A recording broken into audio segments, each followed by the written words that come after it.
Welcome to trigger with Sundar. ఈ రోజు మన స్టూడియోలో ఉన్నారు కేవీపీఎస్ తెలంగాణ రాష్ట్ర ప్రధాన కార్యదర్శి స్కైలాబ్ బాబు గారు. ఆయనతో మాట్లాడదాం. నమస్తే స్కైలాబ్ బాబు గారు. తెలంగాణలో మార్వాడీల దోపిడీని వ్యతిరేకిస్తూ ఒక పాట రాసిందని గోరేటి రమేష్ అనే వ్యక్తిని ఈ రోజు పోలీసులు అరెస్ట్ చేసిన వార్త మీరు కూడా చూసుంటారు. మీ ఫేస్బుక్ లో కూడా మీరు కన్నా చెప్పినారు. ఎట్లా చూడాలి ఈ పరిస్థితి? మొదటగా గోరేటి రమేష్ అనేటువంటి వ్యక్తి పాట రాయలేదు, వేరే వ్యక్తి పాట రాసిండు, ఆయన పాడిండు. అయితే ఆ పాట పాడటమే నేరం అన్నట్టుగా ఎస్ఓటి పోలీసులు తన కొడుకుని స్కూల్లో దించి ఏదో లంచ్ బాక్స్ ఇచ్చి వస్తా అని చెప్పేసి పోయి వస్తున్న సందర్భంలో అతను షార్ట్ వేసుకొని కూడా ఉన్నాడు. అకస్మాత్తుగా అరెస్ట్ చేసి తీసుకెళ్లారు. అది అరెస్టా, కిడ్నాపా, మిస్సింగ్ చేయటమా, ఏం చేయటం అనేటువంటిది వాళ్ళ కుటుంబ సభ్యులకు కానీ లేదా ఇతర సమాజానికి కానీ తెలియకుండా చేయటం అనేటువంటిది జరిగింది. అసలు ఎందుకు ఇంత దారుణమైనటువంటి ఒక రకమైనటువంటి నియంతృత్వం, ఒక నిర్బంధం ఎందుకు జరుగుతుంది అనేటువంటి విషయాన్ని ఆలోచిస్తే మార్వాడి గోబ్యాక్, గుజరాత్ గోబ్యాక్ అనేటువంటి స్వేచ్ఛ తనకుంది. పాట ద్వారా పాడొచ్చు, మాట ద్వారా చెప్పొచ్చు, ఆట ద్వారా ఆడొచ్చు, ఏదైనా డ్రామా ద్వారా చెప్పొచ్చు, ఏదైనా చేయొచ్చు. ఇదే రైట్ అయితే, అట్లా అరెస్టులు చేయటమే రైట్ అయితే, ఆంధ్ర పెత్తనానికి వ్యతిరేకంగా తెలంగాణలో ప్రజలు చాలా పెద్ద ఎత్తున పోరాటాలు చేశారు. ప్రతి ఒక్కరిని అరెస్ట్ చేశారు. ఆంధ్ర దోపిడీ చేస్తుంది అనగానే ఈ పాట మార్వాడీలు గోబ్యాక్ అని ఒకవేళ పాడింది అనుకోండి, మార్వాడీలు ఎంత గొప్ప వాళ్ళో మీరు ఇంకో పాట పాడుకోండి. కానీ పాట పాడిండు కాబట్టి మిమ్మల్ని అందరినీ లోపలేస్తాము, నిర్బంధిస్తాము, కేసులు పెడతాము, జైలుకు పాలు చేస్తాము అంటే గొంతు నొక్కేయటం తప్ప మరొకటి కాదు. భారత రాజ్యాంగంలో ఆర్టికల్ 19 భావ ప్రకటన స్వేచ్ఛను వ్యక్తం చేసేటువంటి హక్కు ప్రతి పౌరుడికి, భారతీయుడైన ప్రతి పౌరుడికి ఉందని చెప్పి స్పష్టంగా చెబుతున్నది. మరి అలాంటప్పుడు తను పాట పాడటమే నేరమైనట్లు ఇట్లా అరెస్ట్ చేయడం అనేటువంటిది అప్రజాస్వామిక చర్య. ఈ అక్రమ అరెస్టును ప్రజలు, ప్రజాస్వామిక వాదులు తీవ్రంగా ఖండించాలని చెప్పి నేను విజ్ఞప్తి చేస్తున్నాను. ఇప్పుడు తక్షణమే అరెస్ట్ చేయాలని ఇప్పుడే లేటెస్ట్గా అందిన సమాచారం నాంపల్లి పిఎస్ నుంచి నాంపల్లి కోర్టుకు తరలిస్తున్నారు అనేటువంటిది వచ్చింది. ఏదన్నా కోర్టులు న్యాయపరంగా కాన్స్టిట్యూషనల్ అసలు అరెస్ట్ చేయదగ్గ విషయమా ఇది? ఎందుకంటే ఒక పాట పాడితే, పాట పాడినప్పుడు పాట పాడడమే నేరం అయితే తెలంగాణ ఉద్యమమే లేదు కదా. బేసిక్ ఏంటంటే అంత స్పీడ్ గా అరెస్ట్ ఎందుకు జరుగుతుంది అని చెప్పేసి అంటే మార్వాడి గాని గుజరాతీ గాని వీళ్ళ వెనకాల ఆర్ఎస్ఎస్, బీజేపీ బలంగా వాళ్ళ వెనకాల ఉంది.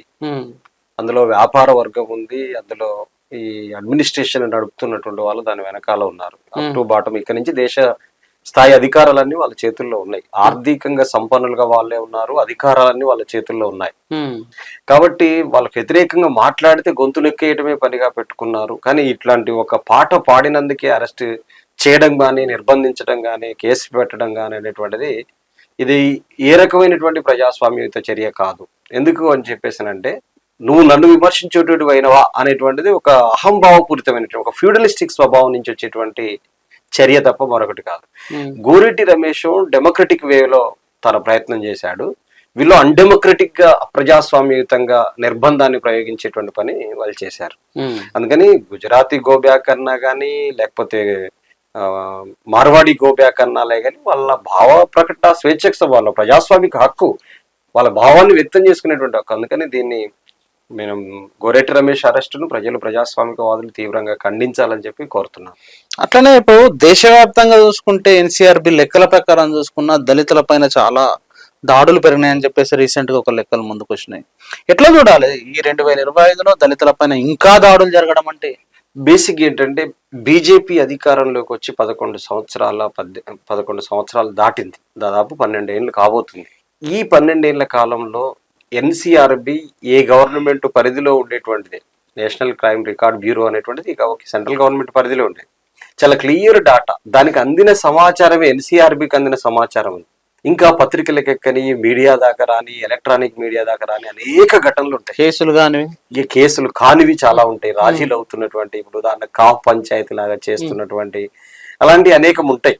అంటే మీడియా దృష్టికి వచ్చి, ఎన్సీఆర్బి దృష్టికి వచ్చిన వివరాల డాటా ఈ 10 ఏళ్ల కాలంలో చెప్తేనే 6,34,066 ఘటనలు ఈ దేశంలో 10 ఏళ్ల కాలంలో జరిగినాయి అని చెప్పేసి ఎన్సీఆర్బి స్పష్టంగా చెప్పింది. ఒకసారి నంబర్ చెప్పరా?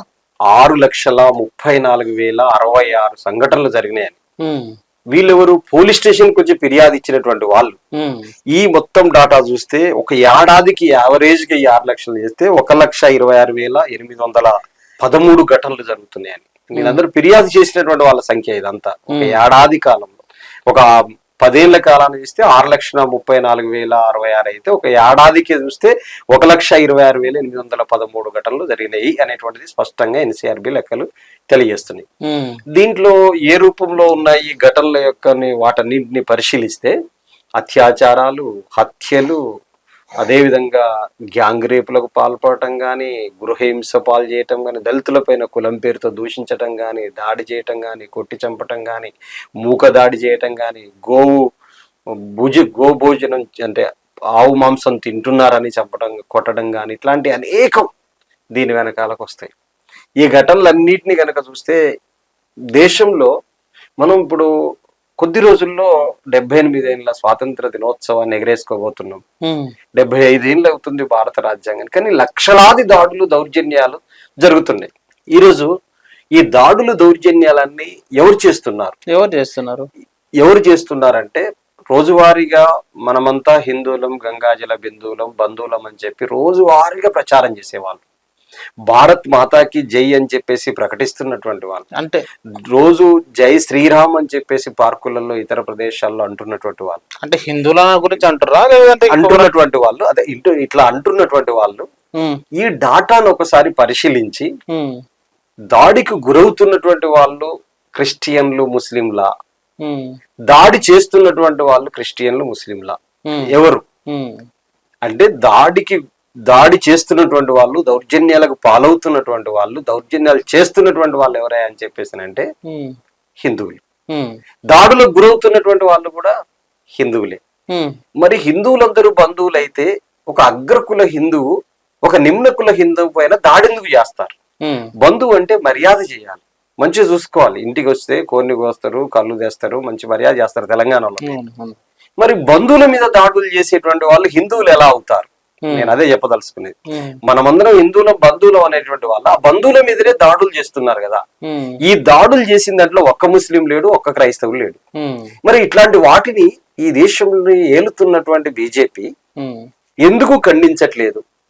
ఎంతమందికి శిక్షలు వేసింది? ఇలాంటి ఘటనలు పునరావృతం కాకుండా ఎలా చూడాలి అనేటువంటి ఒక స్పష్టత ఉందా? ఇప్పటికైనా లేగాని ఒక మాట చెప్పగలడా మోడీ గారు? రేపు ఈ దేశ ప్రజలందరికీ స్వాతంత్ర దినోత్సవ సందేశం ఇవ్వబోతున్నాడు, అట్లాగే రాష్ట్రపతి సందేశం ఇవ్వబోతున్నది. ఈ సందేశాలలో మీరు ఇవన్నిటిని పరిగణలోకి తీసుకొని వచ్చే ఏడాది నాటికి నా దేశంలో ఉన్న దళితులందరూ భారతీయ పౌరులు, నా దేశంలో ఉన్న దళితులందరూ హిందూ బంధువులు కాబట్టి ఒక్క దాడి జరగకుండా మా ప్రభుత్వం తక్షణ చర్యలు తీసుకుంటుందని ఇప్పటికైనా మాట్లాడగలుగుతారా, చెప్పగలుగుతారా? ఎందుకంటే ఎన్సీఆర్బి మీద మీకు గౌరవం ఉందా లేదా? ఎన్సీఆర్బి ఎవరో బయట దేశాలలో పెట్టినటువంటి సంస్థ కాదది. నేషనల్ క్రైమ్ రికార్డు బ్యూరో అనేటువంటిది కేంద్ర ప్రభుత్వం నడుపుతున్నటువంటి సంస్థ. కాబట్టి ఆ ఘటనల వివరాలన్నీ చూస్తే ప్రత్యేకించి బీజేపీ పాలిత రాష్ట్రాల్లోనే ఎక్కువ జరుగుతుంది. ఇప్పుడు మీరు అరికట్టడానికి ఎవరో కాంగ్రెస్ ఉన్న చోట జరుగుతుందంటే కాంగ్రెస్ హయాంలో జరుగుతుందని ఇక్కడ మీరు ఆందోళన చేస్తారు. ఇక్కడ బీజేపీ పాలిత రాష్ట్రాల్లోనే ఎక్కువ ఎందుకు జరుగుతున్నాయి? ఎందుకు జరుగుతున్నట్టు మరి? ఇప్పుడు ఎందుకు జరుగుతున్నాయి అంటే ప్రత్యేకించి బీజేపీ పరిపాలిస్తున్నటువంటి ఉత్తరప్రదేశ్ లో ఒక చిన్న మాట ఆ రాష్ట్ర ప్రజలకు ఊతమిచ్చేటువంటి మాట, ఈ దాడులకు ఉసిగొల్పేటువంటి పద్ధతులలో ఒక ముఖ్యమంత్రి ఒక మాట మాట్లాడారు. ఏం మాట్లాడంటే ఈ రాష్ట్రంలో ఉన్న దళితులు ఎవరైనా గాని ముఖ్యమంత్రిని కలవాలి అనుకుంటే నన్ను కలవడానికి వచ్చేటువంటి ఏ దళితుడైనా వాళ్ళు షాంపులతో తల స్నానాలు చేసి రావాలి, వాళ్ళు అంటరాని వాళ్ళు కాబట్టి నా దగ్గరికి రావాలంటే ఇట్లా రావాలి అనేటువంటి పదం చెప్పిండు. అంటే దళితులంటే అంటరాని వాళ్ళని ఒక ముఖ్యమంత్రి తన నోట వెలువడించిన తర్వాత వాళ్ళ పార్టీ శ్రేణులు గాని వాళ్ళ ఆర్ఎస్ఎస్ దాని వెనకాల ఆర్ఎస్ఎస్ గాని ఏం చెప్పినట్టు సందేశం, ఏమి చెప్పినట్టు అంటే వీళ్ళందరూ అంటరాని వాళ్ళు, దూరంగా ఉండాల్సినటువంటి వాళ్ళు, మన వాళ్ళు కాదు అని చెప్పినట్టు కాదా? అంటే ముఖ్యమంత్రి చేరదీసి ఎక్కడన్నా దాడి జరిగితే ఖండించే బదులు దళితులంతా అంటరాని వాళ్ళు కాబట్టి తలలతో షాంపులతో తల స్నానాలు చేసి రావాలని చెప్పేటువంటి సందేశం ఇవ్వటం అంటే ఆ దళితుల మీద దౌర్జన్యాలకు ఉసిగొల్పడానికి ఆ పదాలు ఉపయోగపడతాయి అనేటువంటిది నేను చెప్పదలుసు. అందుకే భారతదేశంలోనే అత్యంత ఎక్కువ దళితుల మీద దాడులు జరిగినటువంటి ఏకైక రాష్ట్రం ఉత్తరప్రదేశ్. ఒక్క ఉత్తరప్రదేశ్ లోనే మీరు లెక్క తీస్తే 3,40,000 సంఘటనలు జరిగినాయి. ఈ మొత్తం 6 లక్షల్లో మీరు చెప్పిన దాంట్లో సగం దేశవ్యాప్తంగా సగం జరిగితే ఒక యూపీలో సగం, ఒక్క ఉత్తరప్రదేశ్ లోనే సగం జరిగినటువంటి పరిస్థితి ఉంది. ఎందుకు ఇవి జరుగుతున్నాయని చెప్పేసానంటే చాలా స్పష్టం. ప్రత్యేకించి కుల సమీకరణ ఉన్నటువంటి రాష్ట్రం అది. యూపీ అనేది భారతదేశంలో అతిపెద్ద రాష్ట్రం అది. బీజేపీ పరిపాలిస్తున్న రాష్ట్రం అది. ఆ రాష్ట్రంలో దళితులు కూడా గణనీయమైనటువంటి సంఖ్యలో ఉన్నారు.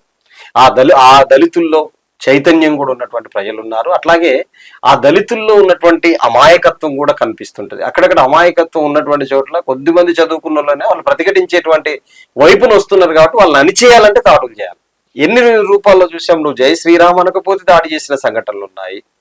నువ్వు వందే మాత్రం పాడకపోతే దాడి చేసిన సంఘటనలు ఉన్నాయి. మేము చెప్పిన బట్ట నువ్వు కట్టుకోకపోతే దాడి చేసిన సంఘటనలు ఉన్నాయి.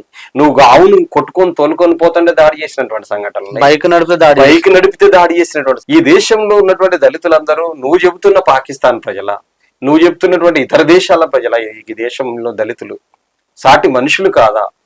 వాళ్ళకి ముక్కు నోరు కళ్ళు కాళ్ళు చేతులు లేవా? నీకు ఓట్లు వేయలేదా? ఈ దేశంలో ఇప్పటి వరకు ఎన్నికైనటువంటి ప్రజాప్రతినిధులు గెలిచిన దాంట్లో దళితుల ఓట్లు లేవా?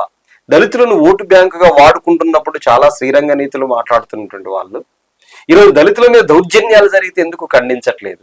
పైగా దళితులపైన దాడులు జరగడానికి ఎందుకు ఉసిగొలుపుతున్నారు? మీ మాటలు, మీ వ్యాఖ్యలు ఇవన్నీ ఎటువైపు దారితీస్తున్నాయి అనేటువంటిది మనం చూడాలి.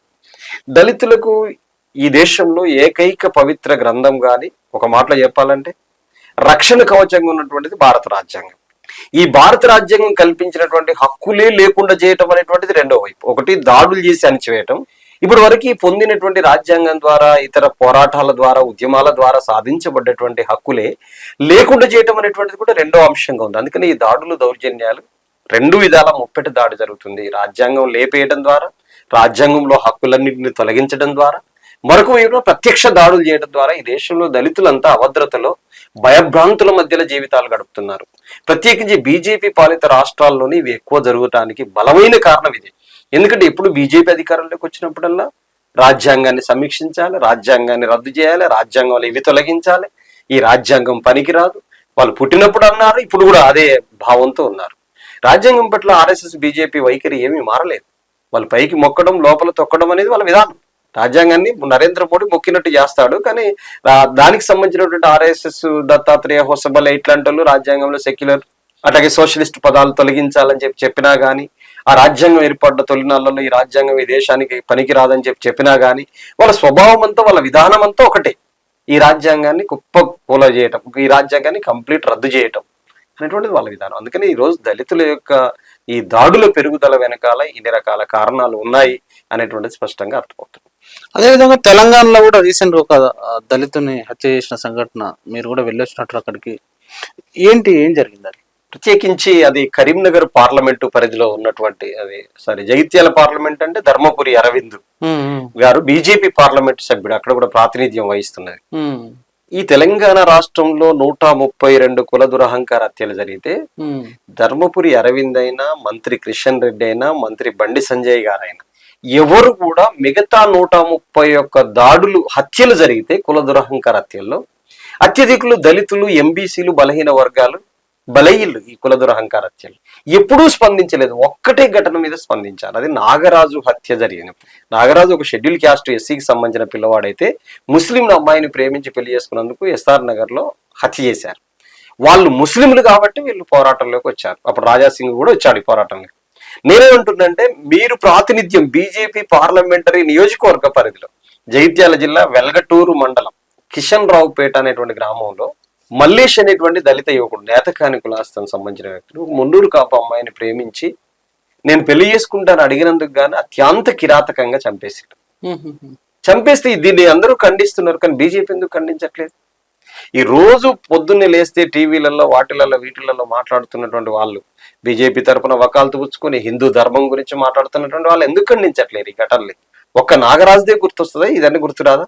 అది బీజేపీ ఎంపీగా ఉన్న ఎంపీ నియోజకవర్గం పార్టీలో ఒక హత్య జరిగితే నువ్వు ఎందుకు ఖండించట్లేదు? నువ్వు ఎవరి పక్షం? అందుకే నేనేమంటున్నంటే, ధర్మపురి అరవింద్ హంతకుల తరపున నిలబడతాడా, బాధితుల తరపున నిలబడతాడా?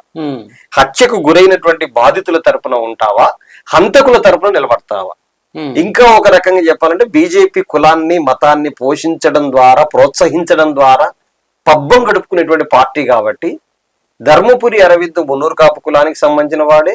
అట్లాగే హత్య చేసినటువంటి చేసినటువంటి హంతకులు కూడా మున్నూరు కాపు వాళ్ళే కాబట్టి వాళ్ళకి షెల్టర్ ఇచ్చే స్థానంలో ఉన్నాడే తప్ప హత్యకు గురైన దళితుల వైపున లేడు. వాళ్ళ రాజకీయ విధానం అగ్రకుల ఆధిపత్య శక్తులది, కార్పొరేట్ మనవాద శక్తులది. మరొక వైపున దళితులకు వ్యతిరేకమైంది బీజేపీ రాజకీయ విధానం కానీ, ఆర్ఎస్ఎస్ రాజకీయ విధానం కానీ దళితులకు వ్యతిరేకమైంది. కాబట్టి ఈ దాడి జరిగినా కానీ ఆయన ఏమాత్రం స్పందించలేదు. అందుకే నేనేం చెబుతున్నానంటే, ధర్మపురి అరవింద్ గారికి ఒక మనిషిలో మానవీయత ఉంది అని చెప్పేసి రుజువు చేసుకోవాలంటే ఒక హత్య జరగటాన్ని ఖండించాలి. ముస్లిం హిందువుని చంపినా, హిందూ ముస్లిం చంపినా మనిషి చంపడం అనేటువంటి దాన్ని మానవీయతతోటి ఖండించాలి. ఈ మానవీయత అనేటువంటిది వాళ్ళకు లేదు, కొరవడింది అనేటువంటిది నేను చెప్పదలిశాను. అందుకే నేను మీకు దళితులు వెల్గటూరు వెళ్ళొచ్చాం. ఆర్గనైజేషన్ తరఫున బాధితులు ఒకటి చెప్తున్నారు, స్పష్టంగా చెబుతున్నారు. ఇద్దరు ప్రేమించుకున్నారు స్పష్టంగా. వాళ్ళు ఇంకొక వివాహం చేయడానికి సిద్ధపడుతున్న టైంలో మేము ఇద్దరం ప్రేమించుకున్నాం, పెళ్లి చేసుకుందాం అని చెప్పేసి అమ్మాయి చెప్పింది స్పష్టంగా. తను కూడా చెప్పిన తర్వాత మా ఇంటికి వచ్చి అడుగుతాడా మమ్మల్ని, అదనా దళితుడు మా ఇంటికి వెళ్ళి అడిగిండు. ప్రేమించుకున్నాం, నాకు వేరే మ్యాచ్ చూస్తున్నారు, నువ్వు వచ్చి కుటుంబ పెద్దల్ని ఒప్పించి చేసుకుందాం అని చెప్పేటువంటి ఒక ఏమంటారంటే సమాజం ఒక గొప్ప భావజాలం రీత్యా పోయినటువంటి వ్యక్తి, ఒక జ్ఞానంతో కూడినటువంటి వ్యక్తిగా పోయిండు మల్లేష్. పోయడానికి మా ఇంటికి అంటరానోడివి, దళితుడివి వచ్చి మా బిడ్డ కావాలని చెప్పేసి అంటావా అని చెప్పేసి చంపినటువంటి పరిస్థితి అది. అందుకని ఇది అగ్రకుల దురహంకారంతో జరిగినటువంటి హత్య ఇది. అందుకని ఈ హత్యలు ప్రజాస్వామికవాదులు తీవ్రంగా ఖండించాలి. హంతకులను అరెస్ట్ చేశారు, ఇద్దరిని అరెస్ట్ చేశారు. దీని వెనకాల పాత్రదారులు వేరుగా ఉన్నారు, సూత్రధారులు వేరుగా ఉన్నారు. అందుకని దీని పట్ల అక్కడ ఉన్నటువంటి రాజకీయ పక్షాల వైఖరి ఏంటో కూడా తేలిపోవాల్సింది. ప్రత్యేకించి బీజేపీ పార్లమెంటరీ నేతగా ఉన్నటువంటి, అక్కడ పార్లమెంటుకు పనిచేస్తున్నటువంటి, ప్రాతినిధ్యం వహిస్తున్నటువంటి ధర్మపురి అరవింద్ హంతకుల తరఫా, బాధితుల తరఫా స్పష్టం చేయాలనేటువంటిది నేను డిమాండ్ చేస్తున్నాను. 132 కుల దురాంకార హత్యలు జరిగినాయి. గతం నుంచి చాలా ఏళ్ళ నుంచి కులాంతర వివాహాలు చేసుకున్న వాళ్ళ రక్షణ చట్టం కావాలని కొట్లాడుతున్నారు. కొత్త ప్రభుత్వం వచ్చింది, ఈ మధ్యకాలంలో దాని వైపు ఏమైనా ప్రయత్నం చేస్తున్నారా? అసలు దీనికి పరిష్కారం ఏంటి ఇలాంటివి జరగకుండా ఉండాలంటే? బేసిక్ ఏంటంటే 2018లో ఎన్నికలు జరిగినప్పుడే దామోదర రాజనరసింహ గారు వాళ్ళ మేనిఫెస్టో కమిటీ చైర్మన్ ఉన్నారు. టిఆర్ఎస్ కు కేశవరావు గారు ఉన్నారు. ఆ రోజు మేము కులాంతర వివాహితుల సంక్షేమ సంఘం తరపున, కుల నిర్మూలన సంఘం తరపున, అట్లాగే అప్పుడు ఉన్నటువంటి ఊసా గారు అందరం కలిసి మీ మేనిఫెస్టోలో పెట్టండి ముందు కులాంతర వివాహితులకు ప్రత్యేక రక్షణ చట్టం కావాలనేటువంటి విషయాన్ని, ఒక నమూనా చట్టాన్ని కూడా వాళ్ళకి ఇచ్చాము. ఏం చేస్తే బెటర్ ఉంటది తెలంగాణలో ఈ కుల దురహంకార హత్యల్ని నివారించాలంటే ఏం చేయాలి అనేటువంటి ఒక ఏమంటారు మోడల్ యాక్ట్ ఇచ్చాం వాళ్ళకి. టిఆర్ఎస్ స్పందించారు, బీజేపీ ఎట్లాగూ స్పందించదు. కుల దురహంకార హత్యలను ప్రోత్సహించే పార్టీ బీజేపీ తప్ప వాటిని నివారించే పార్టీగా. ఎందుకంటే మొత్తం జరిగిన సందర్భంలో హత్యలు చేసిన వాళ్ళ తరపున నిలబడ్డ పార్టీగా బీజేపీ ఉంది. క్లారిటీ అంత పెద్ద మాట ఎట్లా అంటారు? అదే పెరుమాండ్ల ప్రణయ్ అనేటువంటి దళితుడిని మారుతిరావు అనేటువంటి వ్యక్తి ₹1 సుపారీ ఇచ్చి హత్య చేస్తే మారుతిరావు తరపున నల్గొండలో ప్రదర్శన చేసినటువంటి party BJP. VHP, Bajrang Dal కార్యకర్తలు రోడ్డు మీద బ్యానర్ పెట్టి మరి కలెక్టరేట్ దాకా ర్యాలీ చేశారు 200-300 మందితో. మేము హత్యకు గురైనటువంటి వాళ్ళ తరపున కేవీపీఎస్, ఇతర సామాజిక ప్రజా సంఘాలు, అక్కడ ఉన్న కమ్యూనిస్ట్ పార్టీలు అందరూ కలిపి మేము బాధితుడు ఆ శవాన్ని వేసుకొని మేము అక్కడ ఉంటే వీళ్ళు మారుతిరావు తరపున ర్యాలీ పెట్టారు. అంటే ఎవరి తరపు అనేటువంటిది మనం వస్తుంది క్లారిటీ. ఒక ప్రత్యక్ష అనుభవం నుంచి చెబుతున్న మాటలు. హత్య చేసినటువంటి మారుతిరావు తరపున మీరు నిలబడ్డారు, హత్యకు గురైనటువంటి బాధితుడి తరపున ఒక మృత్యుగా పడి ఉన్నటువంటి ఆ డెడ్ బాడీని పెట్టుకొని మేము పోరాడుతున్నాం.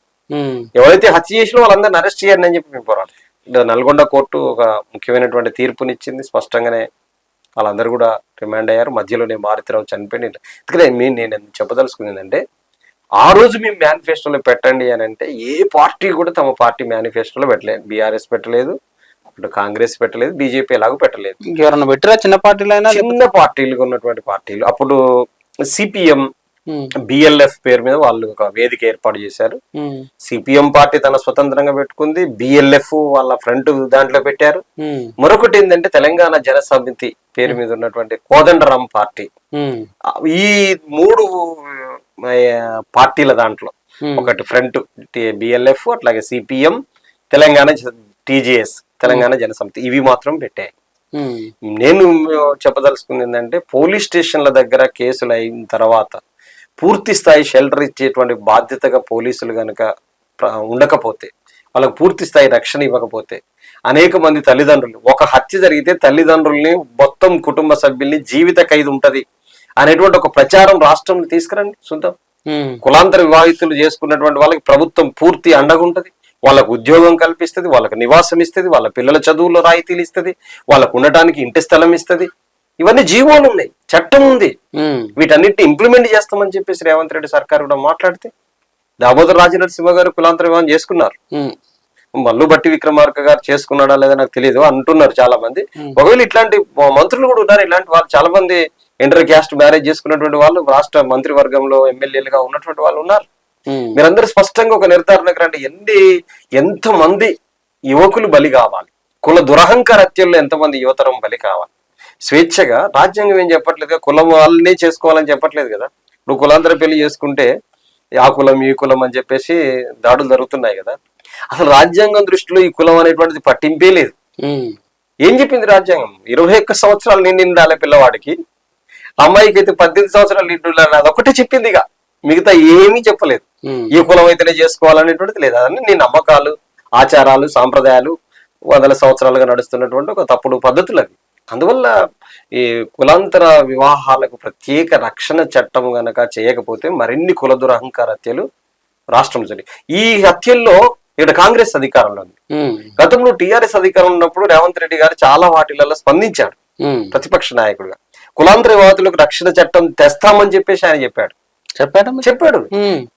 మీకు ఎస్సీ ఎస్టీ చేవెళ్ళ డిక్లరేషన్ ఒకటి ప్రకటించారు చేవెళ్ళలో.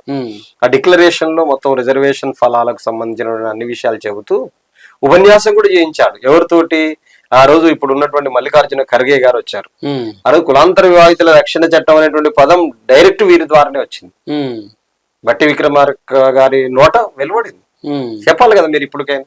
అందుకని కులాంతర వివాహితులకు రక్షణ చట్టం అనేటువంటిది ప్రభుత్వం బాధ్యతగా భావించి చట్టం చేస్తే మరో యువకుడిని ఈ రాష్ట్రంలో బలి కాకుండా చూసుకోవడానికి అవకాశం ఉంటుంది. థ్యాంక్ యూ వెరీ మచ్ స్కైలాబాబు గారు. Thank you. ప్రజలారా విన్నారు కదా, ఇటు గోరెట్టి రమేష్ పైన ఏదైతే అప్రజాస్వామికంగా చేసిన ఈ దాడి చేసి అరెస్ట్ చేయడం, అదే కిడ్నాప్ చేసిన పద్ధతిలో అదేదో దొంగనో లేకపోతే ఇంకెవరో కిడ్నాప్ చేసి తీసుకెళ్లడం అనేది చాలా దారుణం. ఎందుకంటే నిజంగానే అలాంటి పరిస్థితి ఉంటే ఎవరైనా కేసే పెట్టుంటే ఫ్యామిలీకి చెప్పొచ్చు, మిగతా పద్ధతులు ఉంటాయి, అసలు కేసు పెట్టే అంశం కూడా కాదు అది.